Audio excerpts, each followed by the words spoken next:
going to talk buckets. Buckets and relationships. I say this to people all the time. So we have buckets. We are essentially buckets of emotion. And we have holes in the bottom of our buckets. And whatever we pour into our bucket, there's inevitably going to fall out through the holes. That's nature's way. It's okay, everything's cool. You fill your bucket. It's that you can't pour from an empty cup. It's literally that. Except buckets are bigger, obviously. So your bucket is being filled. Hopefully, you're filling your bucket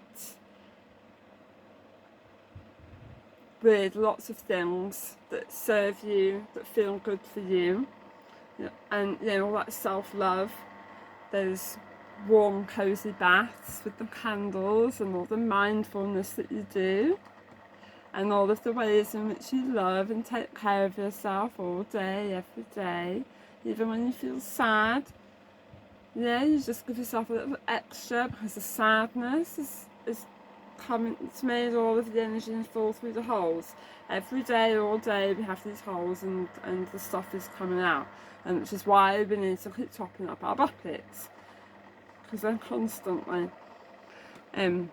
Well, when you enter a relationship with somebody else, and I don't just mean romantic or sexual, I mean any kind of relationship at all. Friendship, parents, children, any kind of relationship at all. Once you've made that connection with that person, you create a whole new bucket, and it's the relationship bucket. And you connect with that bucket. Now, if you're taking care of your relationship, you can view your relationship as a separate bucket. An entity all on its own that needs taking care of. So you have their bucket, your bucket, and the relationship bucket. So you are taking direct responsibility for the person you're in a relationship with, not their bucket. It's up to them to keep their bucket topped up, as it is up to you to keep your bucket topped up.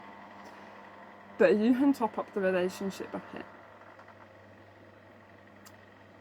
And what you put into that bucket is available for both of you to tap into if you need to. So sometimes one of you is going to have a lot more energy for the bucket. You're going to be full enough, and you're going to be able to top the bucket up, and they're not going to be very full. They're going to need a little extra. So you can, they can take some from the relationship bucket, and that's cool. If they are permanently taken from the relationship bucket, and you are on empty, and the relationship bucket is on empty, and you can't fill yourself up because you are permanently attached to the relationship bucket, and they are siphoning the life out of that thing, and you are attached, so they literally siphon through the relationship directly from your bucket, that is when you need to be smashing the bucket up. Okay? When there is equal amounts from each side going into the bucket, you are sharing and you are discussing what's going on with the bucket, then it's all good. Children can't put into the bucket because they don't know how. So it's important to make sure that your bucket is well and truly taken care of, so that the child, they're beautiful, aren't they? But they're little parasites, aren't they? Bless them. That's what they need to be doing. They're from the moment they are conceived, they are siphoning energy, and it's beautiful. But you need to be making sure that you're keeping your bucket topped up, so that you can allow for the extra connections that you've got going on.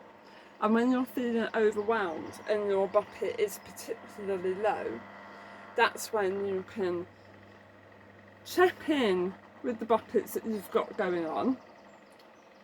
Are there people taking more than their fair share? Is that okay? Where can you maybe get a little bit of extra from if you're struggling to find it for yourself? But make sure that you're not taking too much from there either. I think with the awareness of the buckets, it's going to really benefit the relationships around you. So have a sit with it. Have a sit with it and see what you think. Okay. Bye bye.